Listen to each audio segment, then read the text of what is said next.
est une épopée des plus brillants espoirs. God keep our land glorious and free. Oh, Canada, we stand on guard for thee. Oh, Canada, we stand on guard for thee. Let the doors be open que l'on ouvre les portes.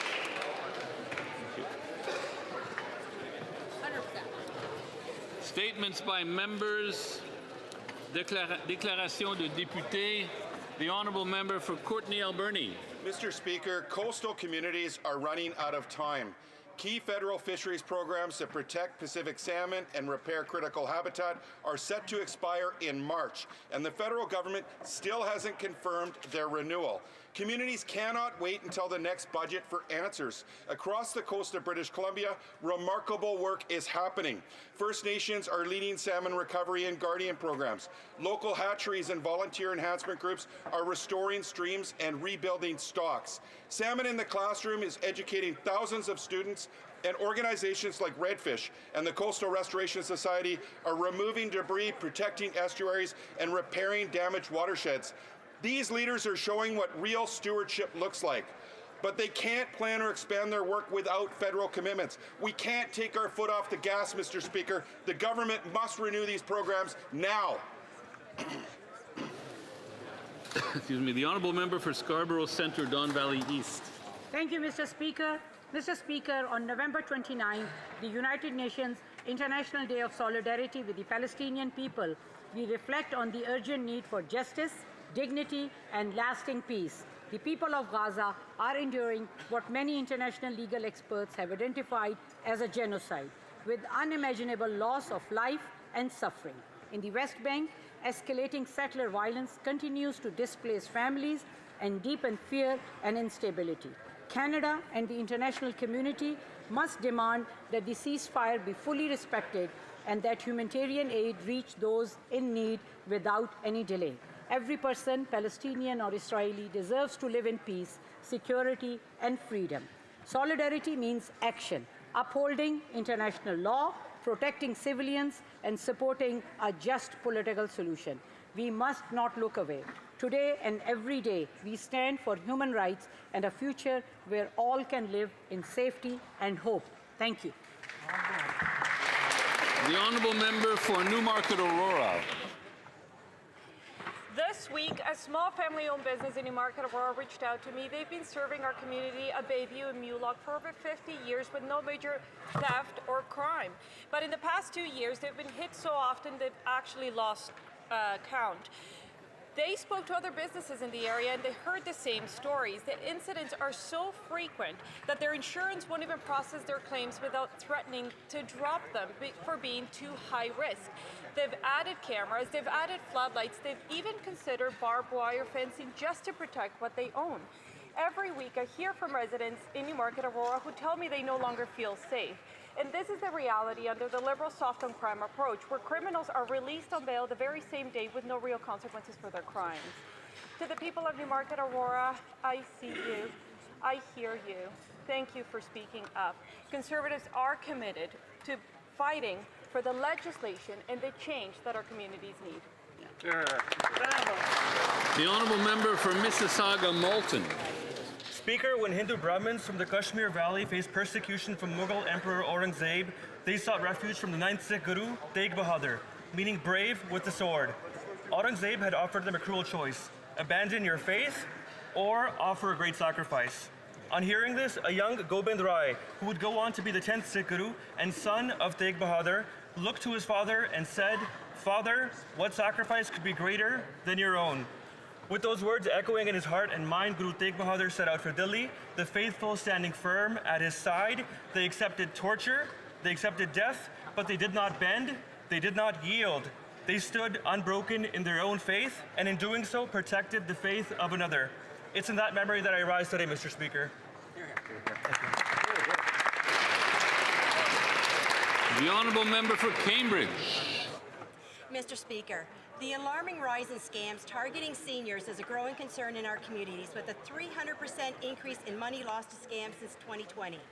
Across the country, criminals are preying on trust and vulnerability, and seniors are losing their life savings. That's right. Money they worked for decades to earn. In Cambridge and North Dumfries, I've heard heartbreaking stories of individuals who believed they were helping a loved one or paying a bill, only to discover they were deceived. These scams get more sophisticated by the day and often leave victims feeling ashamed and isolated. We must do more to educate and protect our seniors from these predators.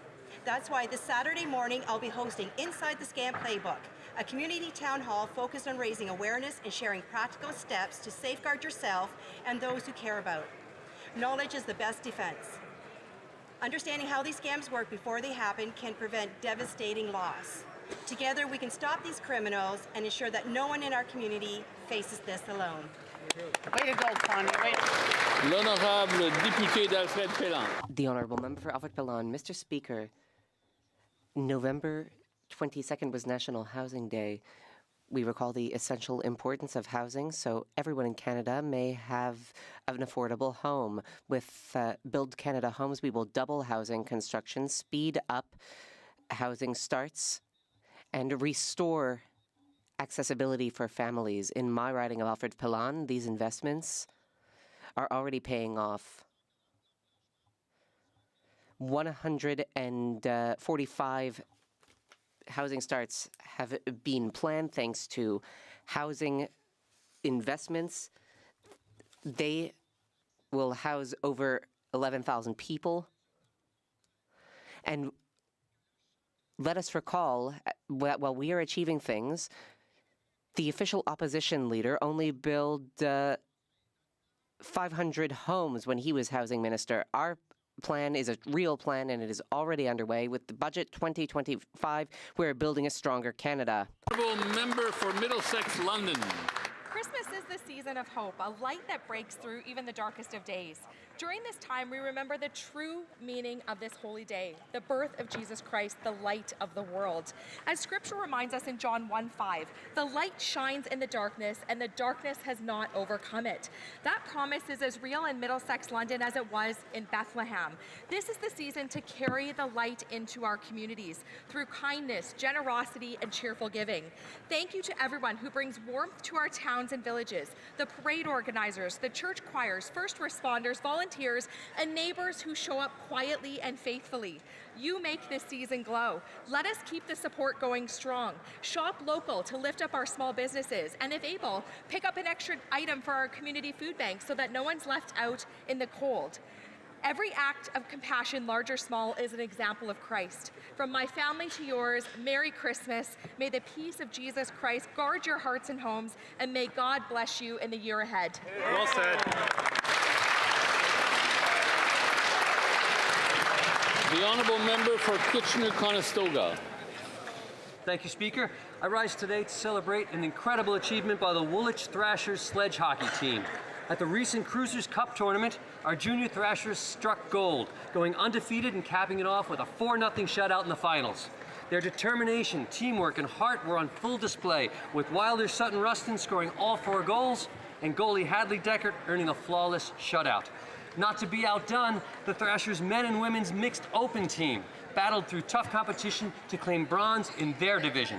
From start to finish, these athletes showed resilience, skill, and sportsmanship, qualities that make our community proud. Congratulations to the players, the coaches, and families. Your hard work and your spirit inspire us all. Go Woolwich Thrashers. Thanks, Speaker. The Honourable Member for Portneuf-Jacques-Cartier. Thank you, Mr. Speaker. Today, we are celebrating a key milestone, the 50th anniversary of the Fédération des communautés francophones et acadiennes du Canada. Our communities mobilized to create a national organization. Hundreds of men and women continue to defend Francophones as well as their rights and interests all throughout Canada. The FCFA supports cultural vitality and contributes to building resilient, proud, and highly engaged communities.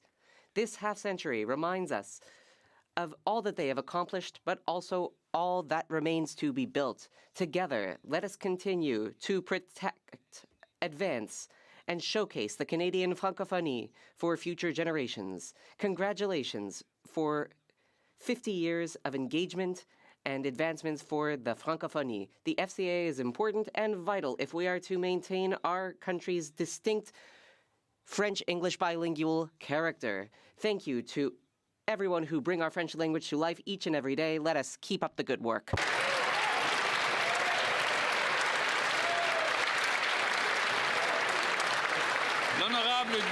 The Honourable Member for La Pointe de l'Île. Mr. Speaker, I am proud to mark the 40th anniversary of the Relevé de Montréal Centre in La Pointe de l'Île. Since 1985, this organization has supported 15,000 families in their transition to parenthood and life with a child under 2. They provide trainings, support services, home assistance, prenatal and postnatal activities in Eastern Montreal.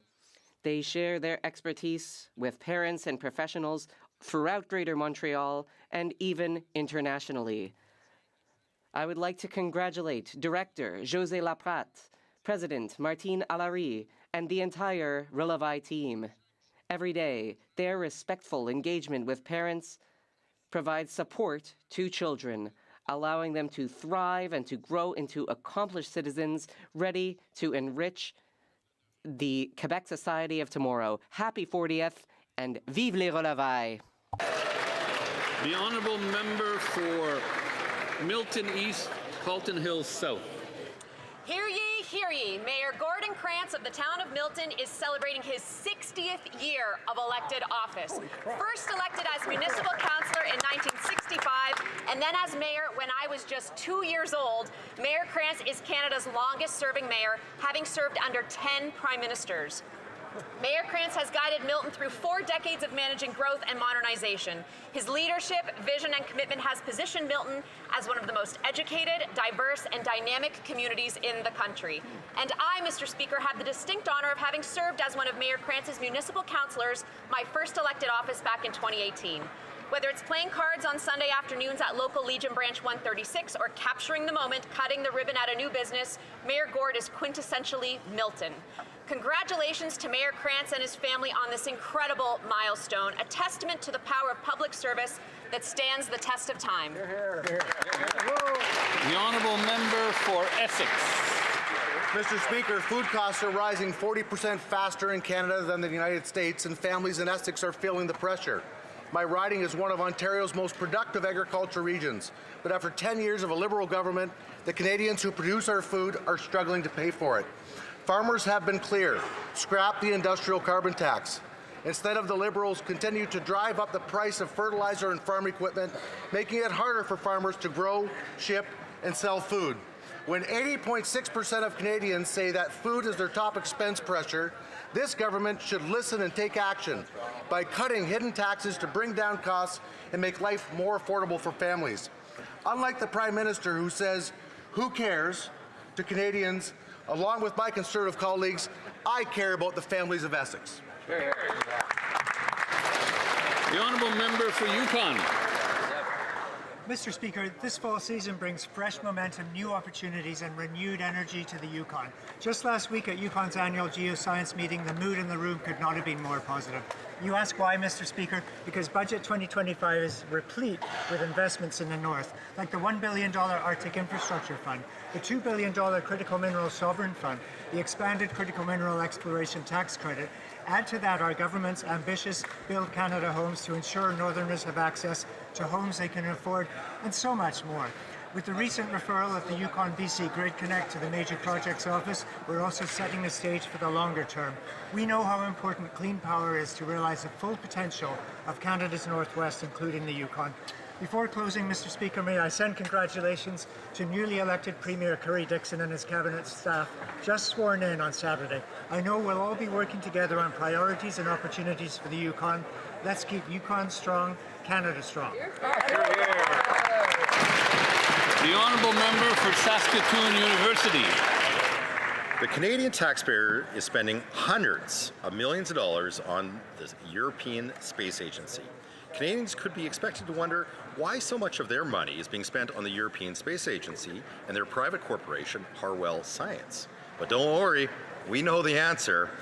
50% of the Harwell Science Innovation Facility is owned by Brookfield. That explains it. As always under this government, if it benefits Brookfield, it happens. But as with so many other projects, from timber to pipelines, if it doesn't benefit Brookfield, then it goes nowhere.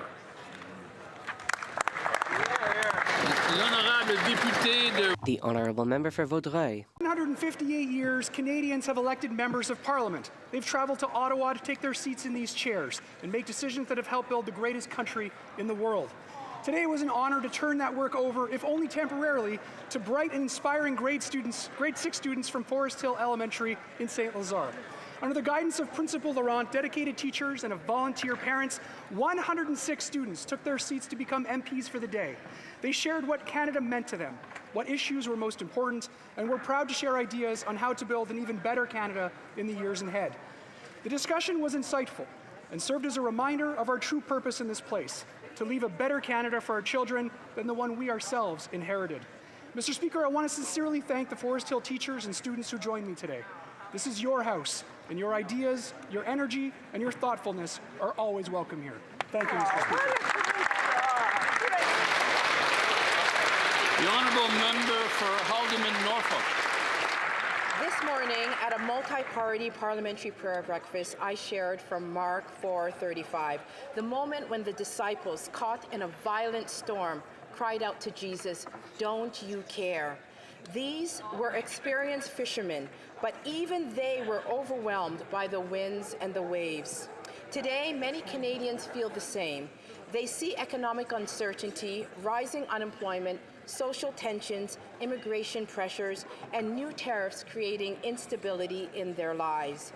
The storms are real, and people are looking to their leaders for reassurance and results, not indifference. When the Prime Minister promises Canadians a deal on tariffs, a response of "who cares" is exactly what the people fear in the middle of an economic storm. In turbulent times, leadership is not just about expertise.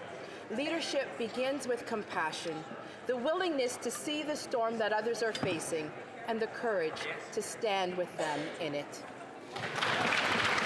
The Honourable Member for Eglinton Lawrence.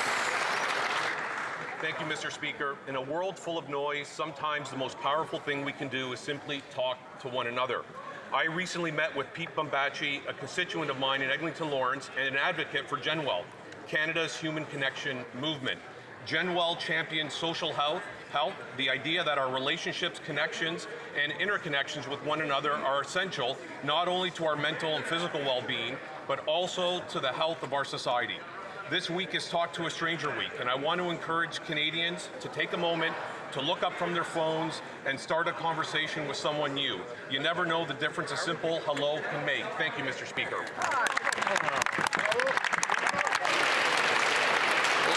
Oral questions, questions orales, the Honourable Leader of the Opposition. Who cares, Mr. Speaker? Monsieur le Président, le Premier Ministre.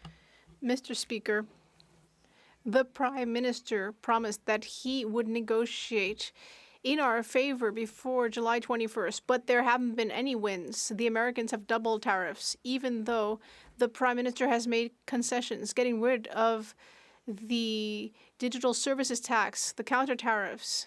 He's even backed down on softwood lumber, but he got nothing in return, except for one thing, a contract from President Trump for Brookfield, an $80 billion contract. Is getting more money for his business the win that he promised Canadians? The Honourable Minister responsible for Canada-US trade. Mr. Speaker, as my colleague knows very well, Canadians did not place their trust in his judgment when it came to standing up to President Trump. They didn't trust him not to just sign any old agreement. What we've done is to work hard with the U.S. to find an agreement that will be in the interest of both industries and workers in Canada. At the same time, Mr. Speaker, We are taking more measures to help Canadian workers and industries. The Honourable Leader of the Opposition. Mr. Speaker, do you want the good news or the bad news? Well, in these times, I guess we'll have to start with the good news. It's all we've got. The good news is that David Eby, the Premier of BC, has absolutely no constitutional authority to block a pipeline. The bad news is that this Prime Minister does. Under Section 9210A of the British North American Act, works between provinces are exclusively the federal government's responsibility. So will the Prime Minister stop hiding behind the powerless Premier, get out of the way, and approve a pipeline to the Pacific today? The Honourable Minister of Natural Resources. Mr. Speaker, I'd invite the member opposite to buy a ticket to Calgary tomorrow to see how a federal government works with the provincial government to build Canada strong. Leader of the Opposition.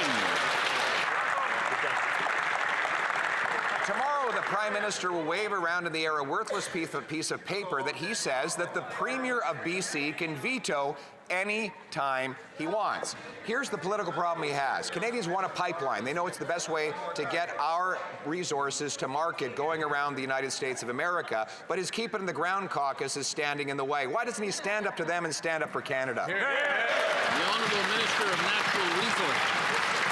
Maybe the member opposite should explain to his constituents why the Premier of Alberta wants to stand beside our Prime Minister and talk about how to build Canada strong. The Honourable Leader of the Opposition.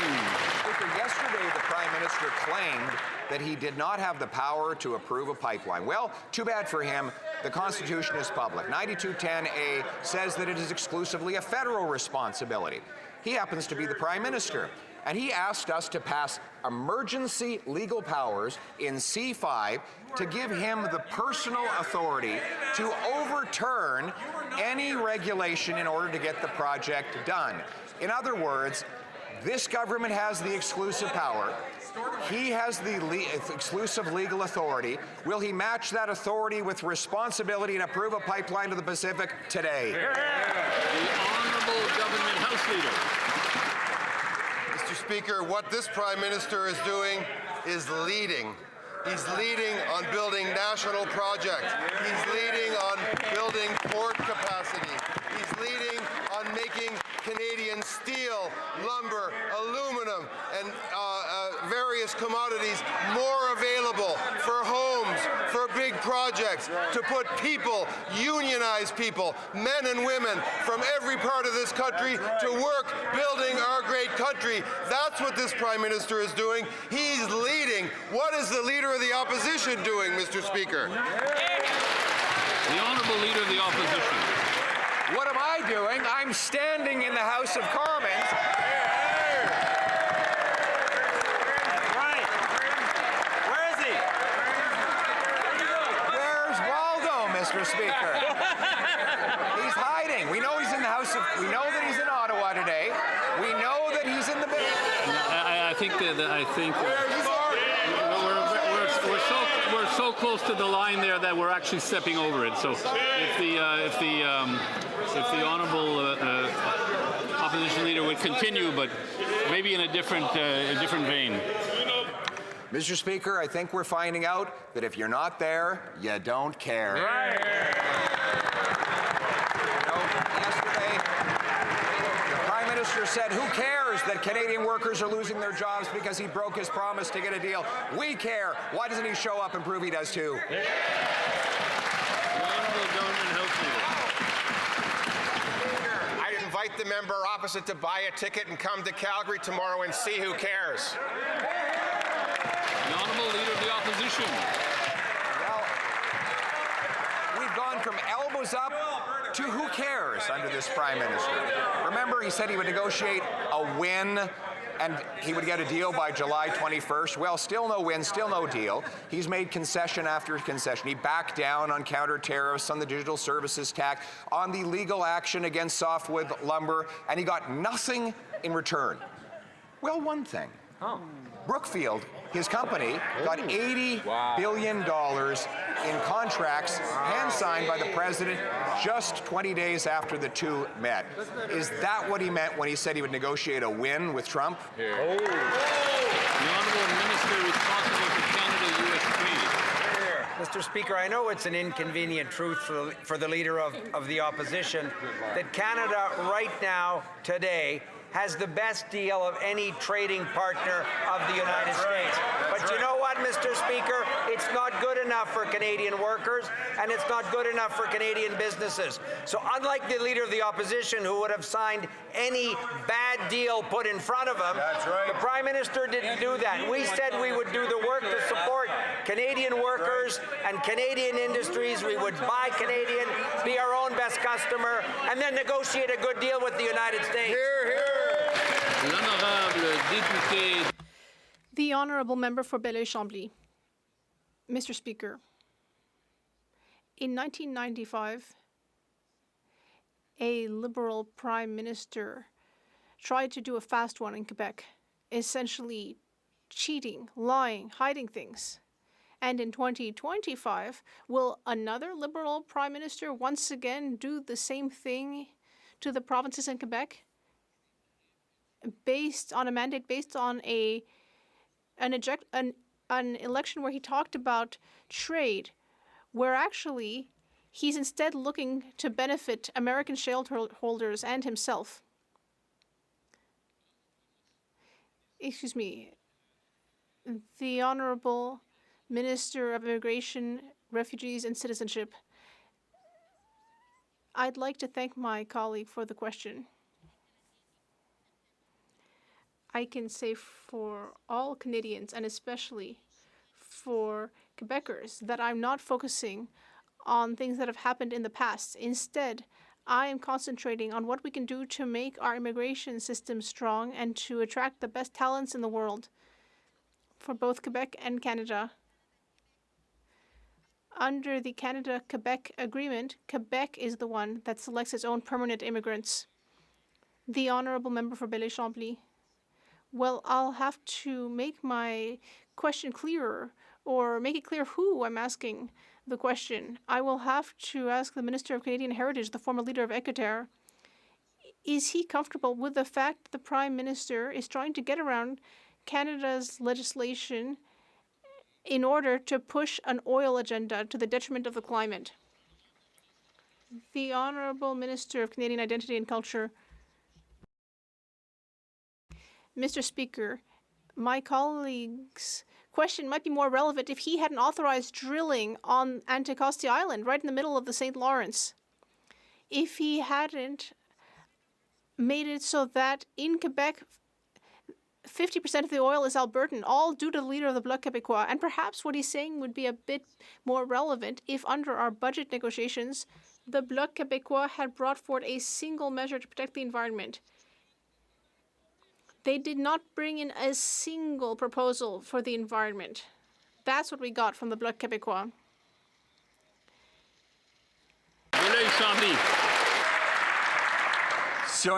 The Honourable Member, had we brought forward an environmental measure, that would have meant that there was one in the budget.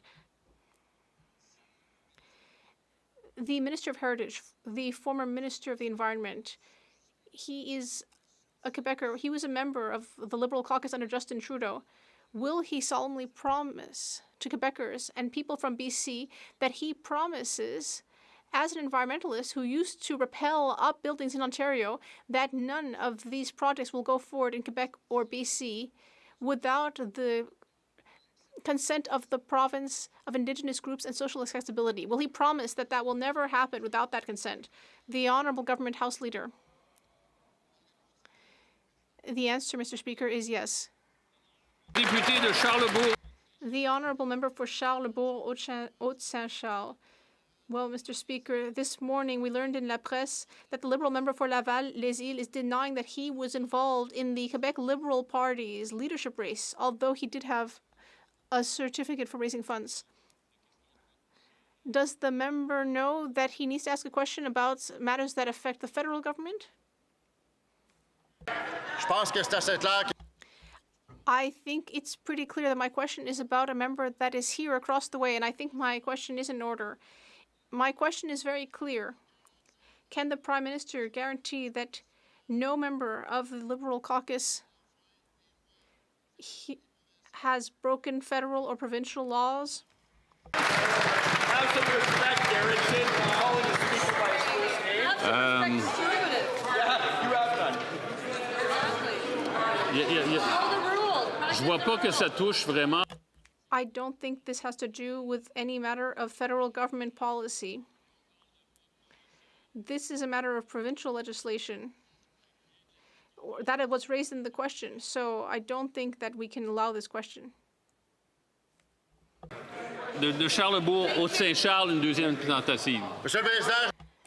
Well, Mr. Speaker, I'm speaking about federal legislation. Let's recall that the former parliamentary leader of the Quebec Liberal Party, Mauro Whiskey, said to Pablo Rodriguez that there were dubious shenanigans happening in Ottawa. I really think that this is pushing it. This is a matter of unproven rumors. This has nothing to do with the federal government's policies. I cannot allow this question.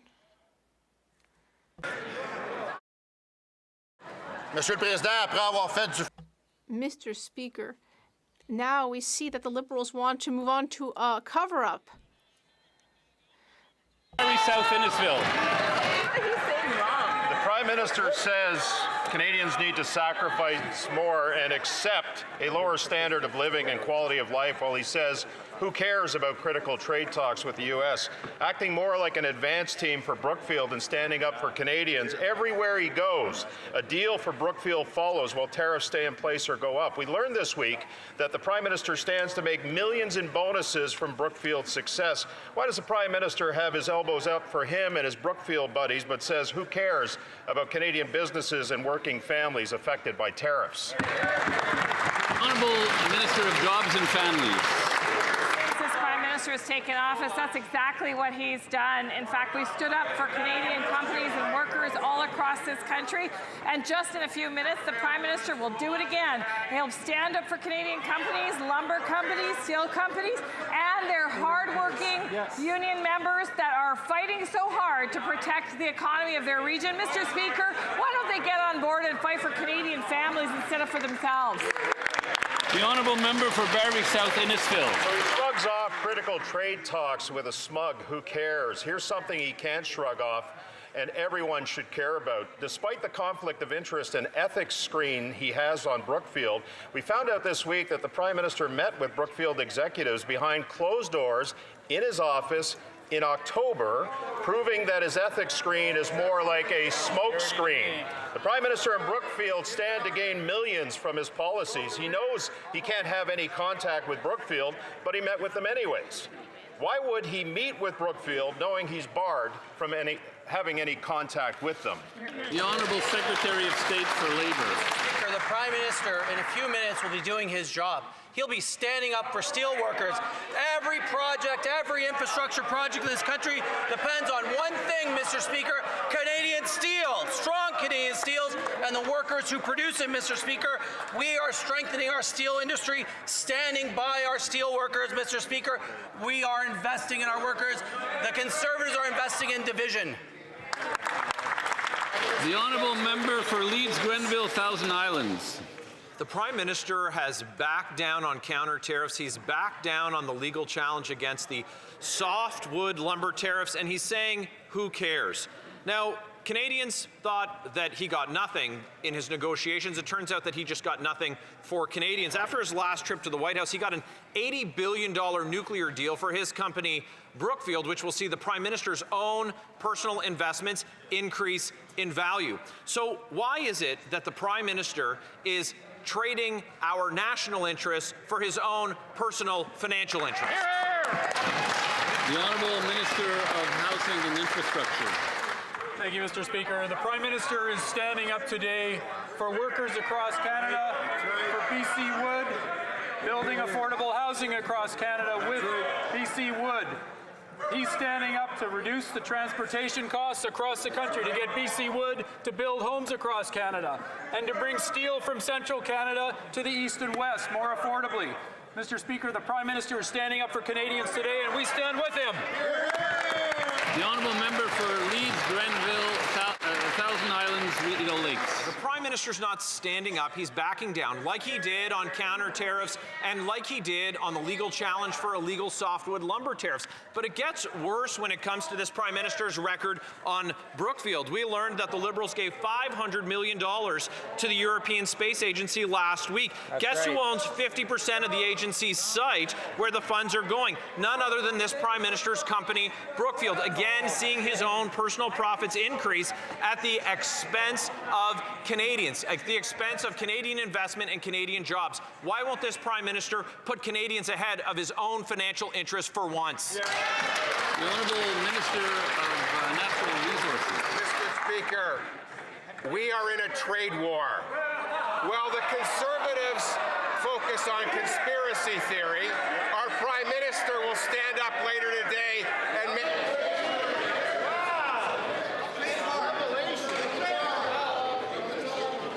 Not from the top, but the member may continue. Mr. Speaker, we are in a trade war. While the members opposite engage in conspiracy theories, our Prime Minister will stand up later today and announce major new supports for the forest products industry. On top of $1.2 billion we've already announced, Mr. Speaker. That's how we stand up for Canada. The honourable member for Kildonan St. Paul. Prime Minister talked a big game during the election, but has since failed to deliver on the U.S.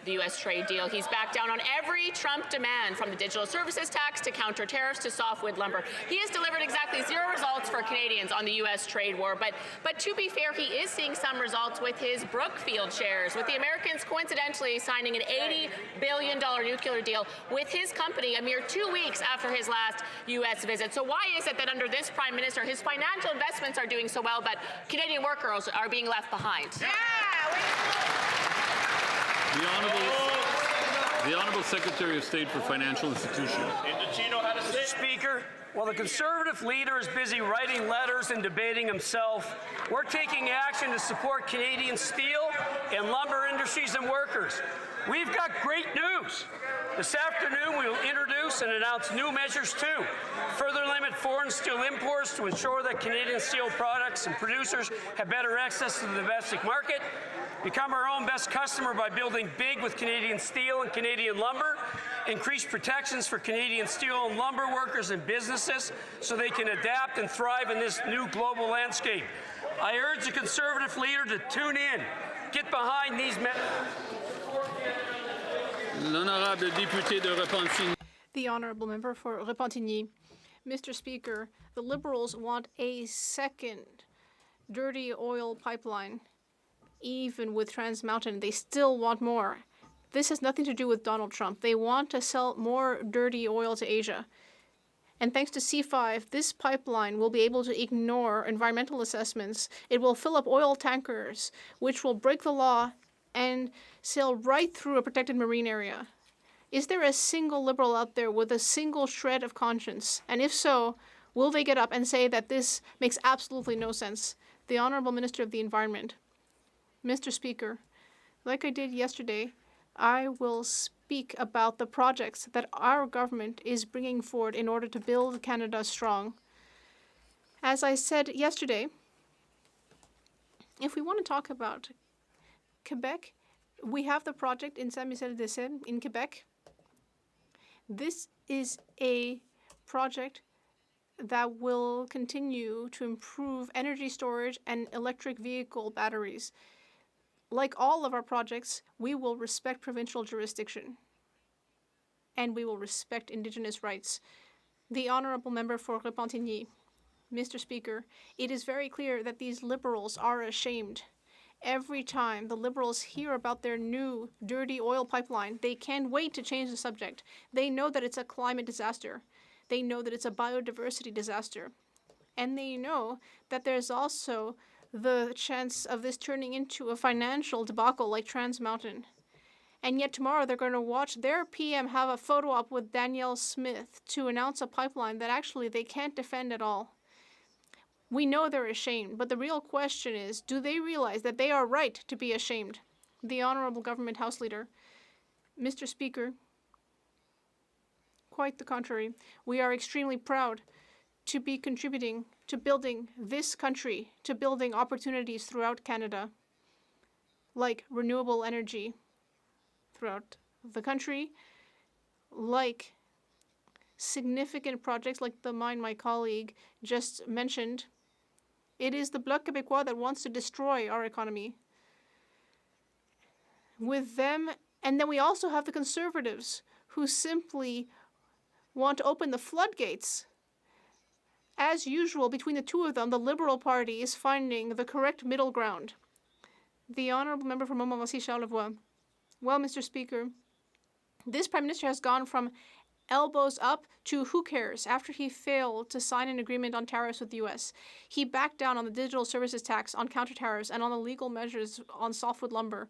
We thought that he hadn't gotten a win, but the truth is that he didn't get a win for Canadians, but the Americans did sign an $80 billion nuclear agreement with the Prime Minister's business, Brookfield. And we know that when Brookfield gets richer, so does the Prime Minister. Why is this Prime Minister sacrificing the interests of Quebecers and Canadians so that he can profit? The Honourable Parliamentary Secretary to the Minister of Industry. Mr. Speaker, when the Prime Minister makes a decision, it's in the interest of all Canadians. That is why we've made several trips, although our colleagues don't like that. We've gone abroad to find new investment. That's why this afternoon there's an important announcement, and I hope our colleagues will be paying attention, because there will be announcements on softwood lumber and others to support our industries. That's what we're doing all the time. The Honourable Member for Montmorency-Charlevoix. Well, Mr. Speaker, it takes a lot of work to manage all of the conflicts of interest having to do with Brookfield. The clerk of the Privy Council told us that teams are working around the clock to manage these conflicts of interest. He sold his Brookfield shares to be sure that he meets ethical standards. But the Prime Minister's Chief of Staff has told us that every day he's speaking to the Ethics Commissioner to ensure that everything is under control. The Prime Minister is ending up making tariffs go up every time he leaves the country. He can't seem to get a win for Canadians, and he needs dozens of people to regulate his conflicts of interest. Could he at the very least sell his Brookfield shares and stop being in a conflict of interest every single day? The Honourable Parliamentary Secretary. Mr. Speaker, every time the Prime Minister leaves the country, it's in order to sign contracts with other countries to find new markets for our products. Canada has what the world needs, and we will find new partners. Meanwhile, the Conservatives are pretending that they don't understand that, but actually, they do. And I'm honestly saddened to see the pathetic partisan games they're playing. They understand this perfectly well, but they pretend not to. Mr. Speaker, when it comes to trade with the Americans, the Prime Minister went from elbows up to who cares? He backed down on counter tariffs and on legal challenges to softwood lumber and got nothing in return when he went to Washington in October. Well, nothing for Canadians. Days later, the Americans signed an $80 billion nuclear deal with the Prime Minister's company, Brookfield. When is this Prime Minister going to get a deal for Canadians and not just a deal for himself and his company? The Honourable Parliamentary Secretary to the Minister of Finance. Conservative cares is like an oxymoron or some pathetic joke, because we know those two terms are like oil and water. They just do not mix. Who cares is our government cares. We're the ones standing up for our industries. We're making more announcements today. The Prime Minister is stepping up with increased protections for our domestic market, with new support for our industries and workers in steel and softwood lumber, and additional commitments to buy Canadian so that we ensure that our workers and industries will thrive for generations to come. The Honourable Member for St. Albert, Sturgeon River. Mr. Speaker, it is being reported that the government's MOU with Alberta includes a multi-billion-dollar investment in carbon capture with Pathways Alliance, the premier carbon capture company connected with Pathways Alliance is none other than Entropy, which is owned by none other than Brookfield. Is the reason it has taken the government so long to get a deal with Alberta because the Prime Minister has been busy getting a deal for Brookfield? Honourable Minister of Natural Resources. Mr. Speaker, I hate to break up their conspiracy theory, but Pathways is actually owned by 6 large oil companies, not Entropy. Member for St. Albert, Sturgeon River. Mr. Speaker, the very Brookfield fund that the Prime Minister stands to make millions of dollars in future bonus pay invested $300 million in Entropy. So, in the face of that, can the government provide the assurance that the deal negotiated by the Prime Minister will in no way benefit Entropy and, by extension, the Prime Minister's financial portfolio? The Honourable Minister of Natural Resources. Mr. Speaker, here we go again, conspiracy theory. We're focused on building Canada. We're focused on working with Alberta to grow our natural resources in a responsible way in consultation with First Nations. That's how we build, not conspiracy theory. For Mississauga Centre. Mr. Speaker, young Canadians are ambitious and ready to build Canada's future. Budget 2025 makes generational investments in youth, from Canada Summer Jobs and the Student Work Experience Program to expanded training and apprenticeship opportunities. These aren't short-term fixes. They're building blocks for a lifetime of success. While the opposition talks about cuts, this government's investing in the next generation. Could my good friend and colleague, the Minister of Jobs and Families, tell us how these programs turn ambition into opportunity for youth across Canada? The Honourable Minister of Jobs and Families. Well, thank you, Mr. Speaker, and thank you very much to the member for the question. I've had the opportunity of meeting with youth from across the country about the investments that we're making in Budget 2025. $1.5 billion, Mr. Speaker, for youth skills and training, but a very specific program. I met with some members and some members of youth from that member's riding who talked about their excitement and enthusiasm about seeing the Climate Youth Corps in this budget. Mr. Speaker, youth are worried about the climate, and now they have something to look forward to, participating in a program that allows them to use their skills and get paid for them. The Honourable Member for Thornhill.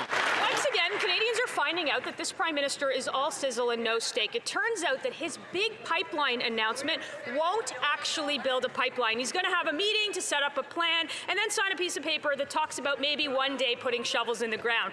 And now he's handing a veto power to the NDP in British Columbia, allowing them to block the whole thing. The Prime Minister is in Ottawa, and we know that he's having trouble with his own caucus on this issue. And now he's ducking the only question that Canadians have. Was yesterday the start of a real pipeline, or just the latest episode in Announce Now and Deliver Never?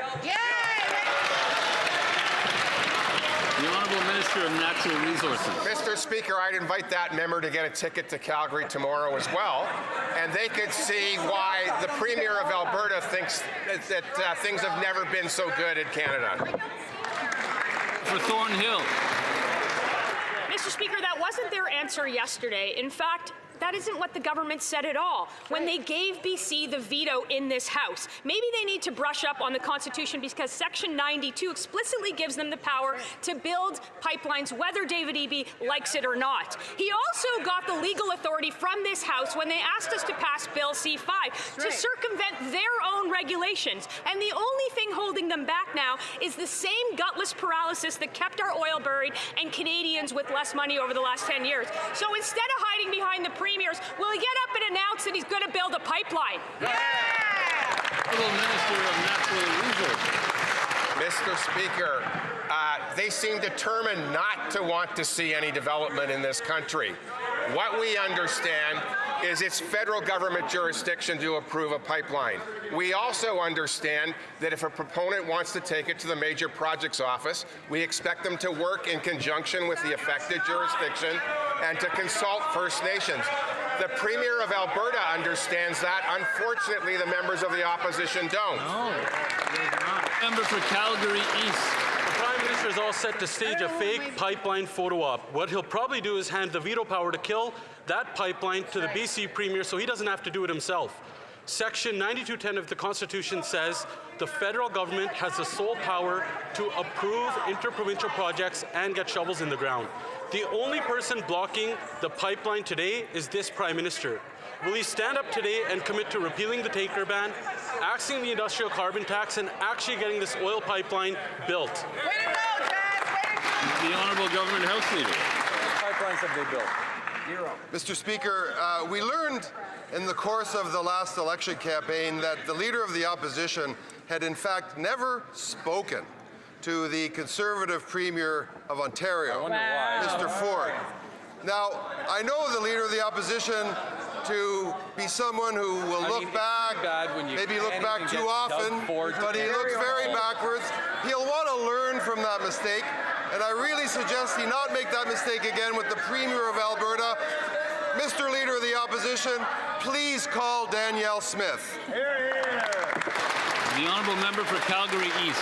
With the amount of hot air coming out of that member's mouth, I'm surprised the Liberals haven't slapped a carbon tax on it. That answer was as fake as this Prime Minister's promises. Tomorrow, he'll make this grand show and pretend that he wants to get a pipeline built, but he'll hide behind someone else and get them to cancel it so he doesn't have to do it himself. The only person that can get this pipeline approved is this Prime Minister. Does the pipeline need to be sponsored by Brookfield so it actually gets built?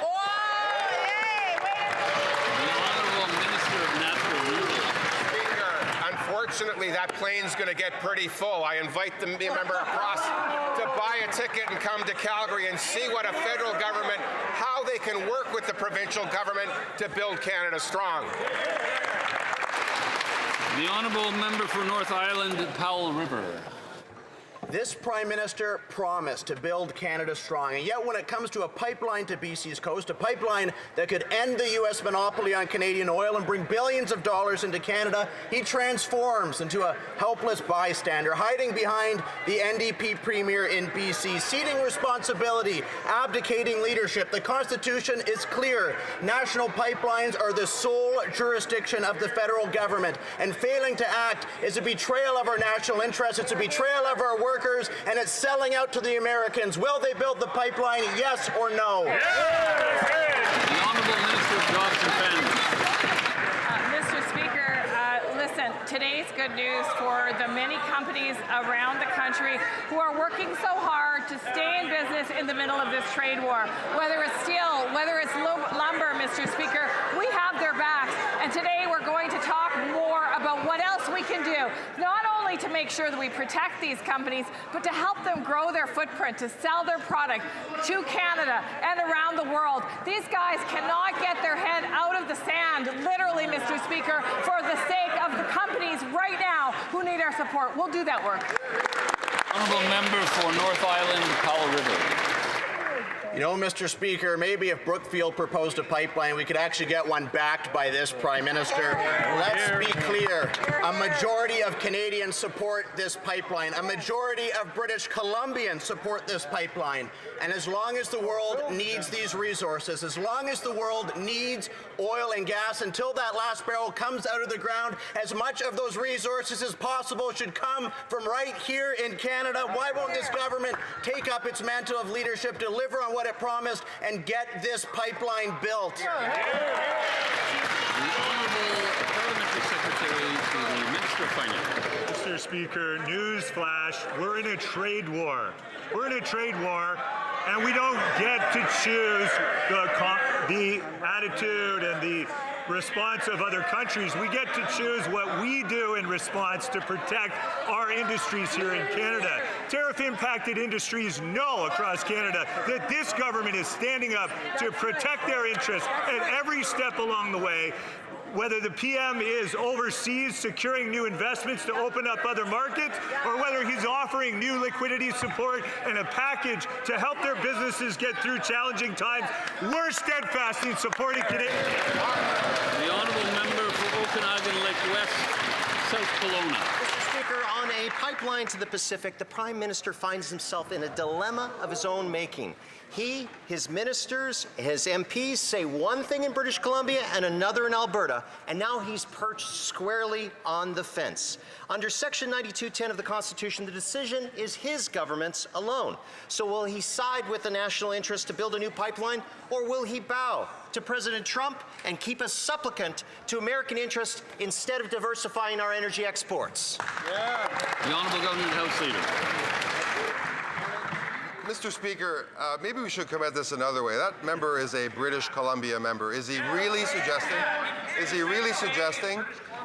even given the constituents he represents from First Nations, is he really suggesting that the Government of Canada, without the consent of the province of British Columbia, without consultation with First Nations, is in a position to do that? I think he doesn't really mean that. I think he hasn't thought this through, and I think that member, once he does, will come back here and agree that the Government of Canada is pursuing the right path.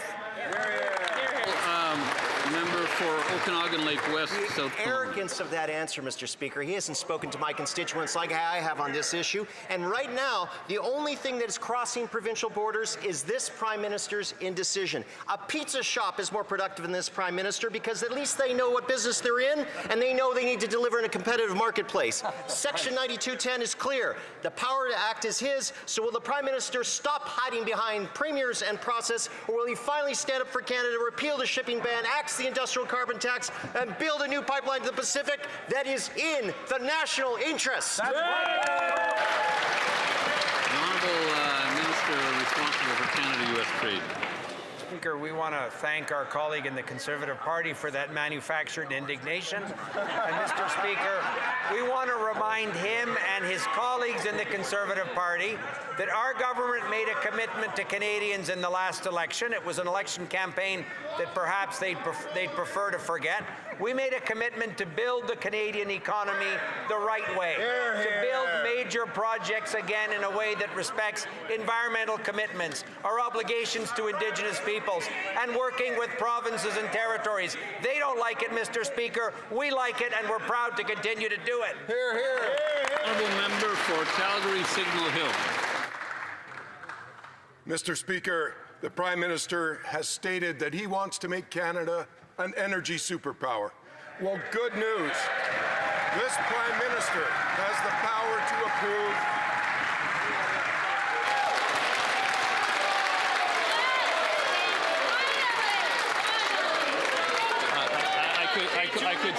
I could see that coming. I could see that coming. In the business, it's called an applause line. But the member may start from the top. Yeah. Mr. Speaker, this Prime Minister has stated that he wants to make Canada an energy superpower. Well, good news. This Prime Minister has the power to approve a pipeline to the BC coast. Section 92(10) of our Constitution gives the Prime Minister jurisdiction over interprovincial projects like pipelines, not premiers, the Prime Minister. So will he stop passing the buck and approve an oil pipeline to the coast so that we can get this nation-building pipeline built? The Honourable Minister of Natural Resources. Mr. Speaker, this Prime Minister so far has referred $117 billion, $117 billion of projects to the MPO. Maybe this member can join us tomorrow in Calgary and see how this government, with the provinces, is building Canada strong. Honourable Member for Pickering-Brooklyn. Mr. Speaker, this week, as we begin the 60 days of activism against gender-based violence, and with today marking Economic Abuse Awareness Day, we are reminded of the countless women, children, and families whose lives have been forever changed by abuse. And we are reminded that this violence doesn't always leave visible scars. It's often hidden behind closed doors, taking the form of control, isolation, and economic abuse that can trap someone in a dangerous situation.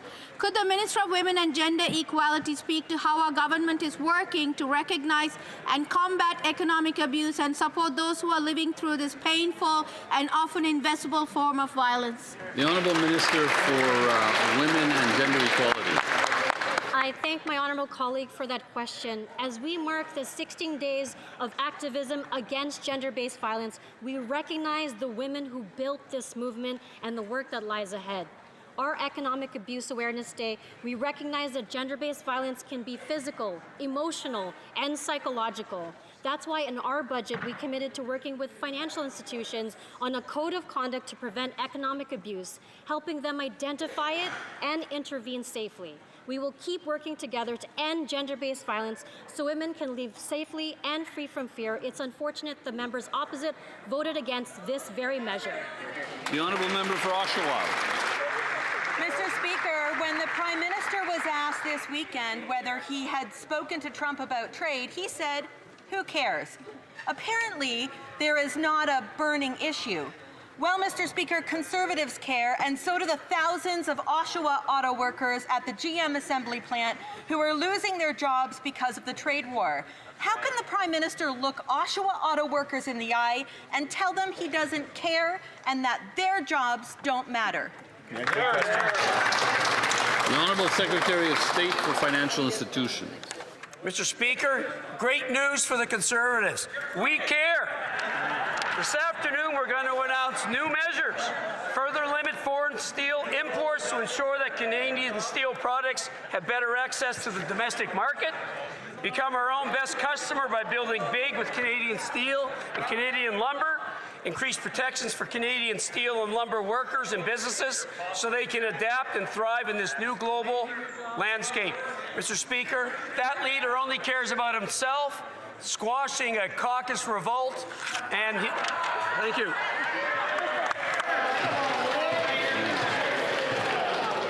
I mean, we have unfettered freedom of speech in this chamber. I recognize that, but I think both sides have to refrain from provocation. I think that can lead to disorder, which is unparliamentary. But the honourable member for Oshawa. Mr. Speaker, what is clear is that instead of negotiating deals for Canadian auto workers, what they care about, and this Prime Minister cares about, is being more interested in negotiating deals for Brookfield. Yeah, absolutely. Oshawa is set to lose thousands of jobs this January, even though this Prime Minister promised to negotiate a win. This is a burning issue for Oshawa auto workers. So why isn't it a burning issue for this Prime Minister? Good question. The Honourable Parliamentary Secretary to the Minister of Finance. Mr. Speaker, I'm happy to report that I just recently met with the Unifor Union 222, that's the local chapter at the GM Oshawa plant, and they're happy with what our government is doing to support them. They've said that no deal is better than a bad deal. They've acknowledged our remissions framework and how we've adjusted it, and they are looking to us for leadership and more support. That's exactly what the Prime Minister is announcing later today for tariff-impacted industries. Our government stands steadfast and strong in support of our workers all across Canada. We won't stand down, and we won't take any lessons from the Honourable Member for Niagara Falls, Niagara on the Lake. Speaker, after 8 months, this Prime Minister has gone from elbows up to who cares when it comes to trade issues with the United States. These comments spark concern in my community, particularly with the thousands of current and former GM workers in St. Catharines who worry about the future of their auto plant. GM has been in St. Catharines since 1929. I can tell you Conservatives care, Canadians care, the workers at these plants who depend on these jobs care. What's it going to take? Does Brookfield have to buy General Motors for this Liberal Prime Minister to finally care? The Honourable Secretary of State for Labour. Mr. Speaker, we were elected on a plan to build big, Mr. Speaker, and I've met with auto workers from across the country, Mr. Speaker, and they know that we have their backs, Mr. Speaker. In a few minutes, the Prime Minister will be announcing more supports for the auto sector, more supports for the steel industry, because we have their backs. But you know what? More than that, Mr. Speaker, we're building big. We're going to build projects in national interest, homes that skilled workers will use to build across this country, Mr. Speaker. Will the Conservatives get on board? The honourable member for Victoria. Mr. Speaker, in 2011, the Harper Conservative government created the conditions for Driver Inc., an illegal scheme where trucking companies misclassify drivers as independent contractors to avoid paying payroll taxes. This has hurt workers, distorted competition in the market, and deprived the federal government of important revenue that it should be able to use to invest in Canadians. In Budget 2025, our new Liberal government took action to end this scheme. Can the Secretary of State for the CRA please inform the House of the measures our government has taken to end Driver Inc.? Good question. The Secretary of State for the CRA. Mr. Speaker, in this historic budget, we are investing new resources to restore fairness to Canada's trucking industry after that party, the Conservatives, broke it. We will lift the moratorium on penalties for unreported fees for service, launch a dedicated compliance program, and expand information sharing with Employment and Social Development Canada. These measures will end the illegal Drivers Inc. scheme and level the playing field for companies that follow the law. The Conservatives and the Bloc Québécois both voted against Budget 2025. It's a shame that they didn't support tax fairness. L'honorable député. The Honourable Member for Louis Saint Laurent à Kiawenrak. Mr. Speaker, we know the Prime Minister is very familiar with Brookfield, but does he know about PACCAR? It's a business which has been making trucks for decades. Now they've announced 300 layoffs. So those are people, even parents, losing their jobs. Why? Because of American tariffs. Now, I know that it's not Brookfield at stake, but can the Prime Minister go talk to the workers at PACCAR and tell them who cares? The Honourable Parliamentary Secretary to the Minister of Industry. Mr. Speaker, I'm surprised by the colleague's question. Yes, we are currently in a trade war, which, yes, was triggered by... Is everyone surprised? But, Mr. Speaker, it's very important to remain level-headed. We can't just sign whatever deal with the United States. As for PACCAR, Mr. Speaker, we're in communication with the business. We have solutions, and we'll work on solutions with the Government of Quebec. Thank you, Mr. Speaker. A brief reminder. For Vancouver Kingsway. To address the chair. Mr. Speaker, before he was elected, the Prime Minister claimed to care about the climate crisis and protecting our lands and waters. BC Liberal MPs all said they supported the tanker ban in northern BC. Now we see them stealing pages from the Conservative playbook.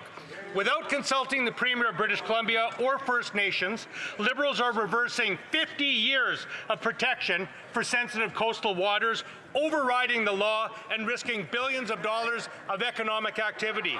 Why are Liberals sacrificing the BC coast and betraying the voters who sent them here?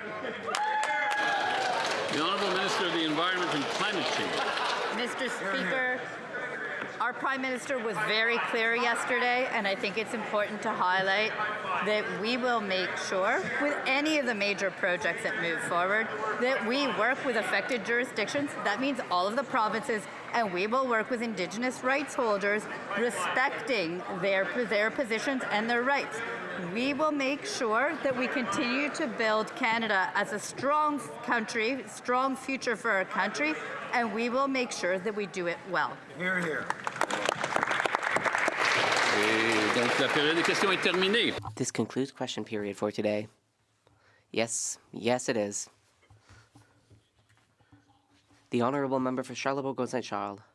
Mr. Speaker, with all due respect, you prevented me from asking a question regarding the operations of the government. If you will now allow me, I will ask the question. It wasn't involving